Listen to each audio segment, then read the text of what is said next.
نحمده ونصلي على رسوله الكريم اما بعد فاعوذ بالله من الشيطان الرجيم بسم الله الرحمن الرحيم رب اشرح لي صدري ويسر لي امري واحلل عقدة من لساني يفقهوا قولي۔ دیکھیے، دنیا میں اگر معمولی سا سفر بھی ہو، مثلاً میں اپنے گھر سے چل کے یہاں آئی ہوں تو کچھ تو تیاری کرنی پڑی نا۔ بیگ اٹھایا، کتاب رکھی اور صبح سے سوچ رہی تھی آج جانا ہے۔ آپ ایک شہر سے دوسرے شہر جاتے ہیں، ایک ملک سے دوسرے ملک جاتے ہیں، کہیں بھی جاتے ہیں تو تیاری رکھتے ہیں نا۔ دنوں پہلے بیٹی کو رخصت کرنا ہو، دنوں پہلے تیاری شروع ہو جاتی کہ رخصتی ہے۔ لیکن ایک بڑی رخصتی بھی ہے اور وہ ہر ایک کی رخصتی ہے، اس کی بھی لازماً تیاری ہونی چاہیے۔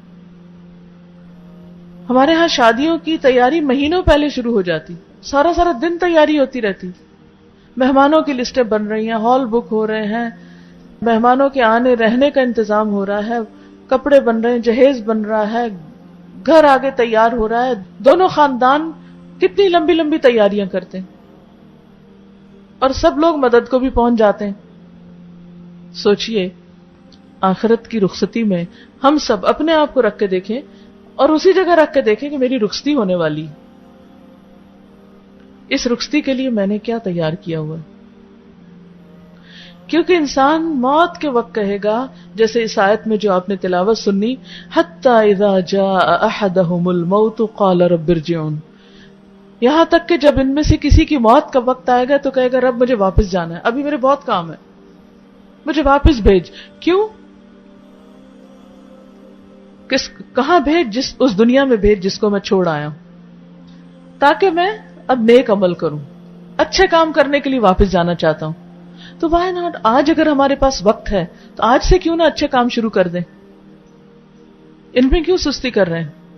نیکی کے جو بھی مواقع ملے، خیر اور بھلائی کے، ان میں وقت کے ساتھ ساتھ اضافہ ہونا چاہیے، کمی نہیں ہونی چاہیے۔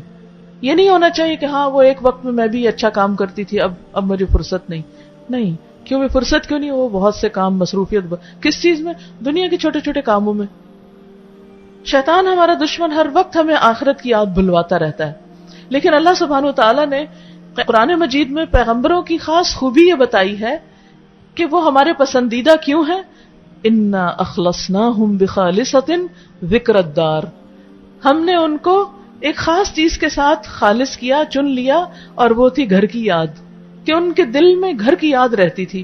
اور گھر کون سا؟ جو ہمیشہ کا گھر۔ وَإِنَّ الدَّارَ الْآخِرَةَ لَهِيَ الْحَيَوَانُ لَوْ كَانُوا يَعْلَمُونَ، اور بے شک آخرت کا گھر وہی دراصل گھر ہے، لَهِيَ الْحَيَوَانُ، زندہ رہنے کی وہی جگہ ہے، وہی اصل زندگی ہے۔ لَوْ كَانُوا يَعْلَمُونَ، کاش لوگوں کو پتا ہوتا۔ تو بات یہ ہے کہ اصل گھر تو وہ ہے، اور دنیا تو سمجھے ایک میکے کی طرح ہے۔ جیسے میکے میں لڑکی رہتی ہے تو وہ اکثر یہ سوچتی رہتی کہ میرا گھر نہیں، ماں باپ کے گھر ہوتے ہوئے ہر بچی یہ سوچتی میرا گھر نہیں، میرا گھر تو اگلا گھر ہے۔ مائیں بھی کہتی رہتی ہیں اپنے گھر جاؤ گی تو پتہ چلے گا، اپنے گھر جاؤ گی تو پتہ چلے گا۔ تو ماں باپ کے گھر کو اپنا نہیں کہتے، وہ دوسرا اپنا کہتے ہیں۔ اور لڑکی بستی بھی وہی ہے جو دوسرے کو اپنا بنا لے، ورنہ تو اگر ماں باپ کے گھر کو اپنا سمجھے اور سسرال کے گھر کو غیر سمجھے تو پھر بساؤ نہیں ہوتا، تو اس میں دل لگانا پڑتا ہے اگلے گھر میں۔ تو مومن کا بھی اگلے گھر میں دل لگا رہتا ہے، وہ اسی کے خواب دیکھتا رہتا ہے، وہ اسی کی تیاری کرتا رہتا ہے، وہ اسی کے بارے میں فکر مند ہوتا ہے، وہ دنیا میں غافل ہو کے نہیں جیتا۔ تو یہاں ذکر کیا گیا اس شخص کا جو غفلت کی زندگی بسر کرتا ہے، کوئی اچھا کام نہیں کرتا، حتیٰ کہ جب موت آ جاتی تو کہتا ہے اب مجھے واپس بھیجیے، میں اچھے کام کر کے آؤں۔ تو اللہ تعالیٰ کا جواب کیا ہوگا؟ کلا، ہرگز نہیں، یہ تو ہو ہی نہیں سکتا، امپاسبل، انہا کلمۃ هو قائلها، یہ تو بس ایک بات ہے جو کہہ رہا ہے، یہ اپنی بات میں سچا نہیں، یہ تو ایک بہانہ کر رہا ہے کہ کسی طرح اور واپس جا کے رہنے کا موقع مل جائے، کیونکہ دنیا میں اناف زندگی مل گئی تھی۔ اولم نعمرکم ما یتذکر فیہ من تذکر، کیا ہم نے تم کو اتنی زندگی نہ دی تھی کہ نصیحت پکڑنے والا وہاں نصیحت پکڑ لیتا؟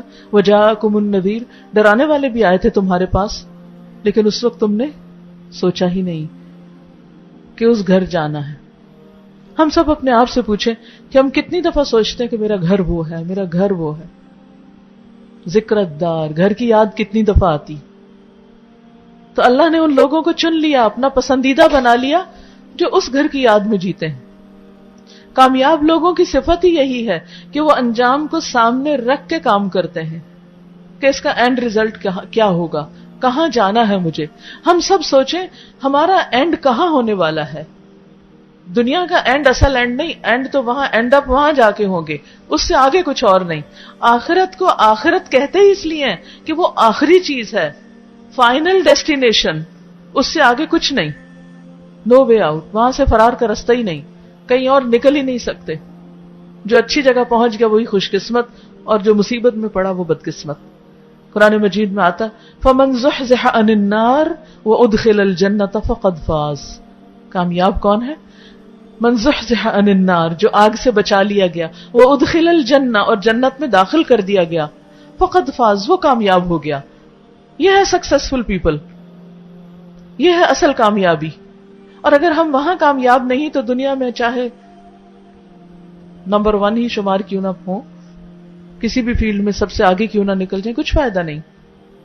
لہذا موت کو یاد رکھنا عقل مندی کی علامت ہے.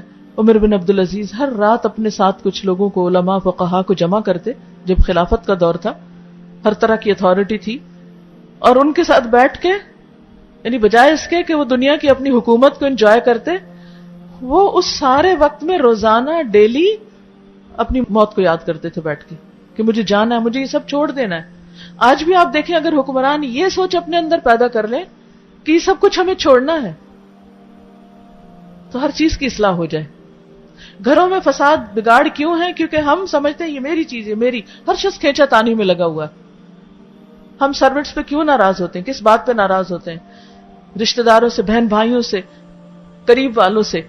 میری تیری پر اکثر جھگڑے ہوتے ہیں نا، کیونکہ اتنا وہ ایک سینس آف پوزیشن ہے کہ یہ سب کچھ میرا ہے، لیکن ہم جائیں گے تو خالی ہاتھ، کچھ بھی میرا نہیں ہوگا، سب چھوڑ کے جانا ہے. تو اس کو پکڑے، اس کو تھامے جو ساتھ جائے گا، اور وہ ہے اچھے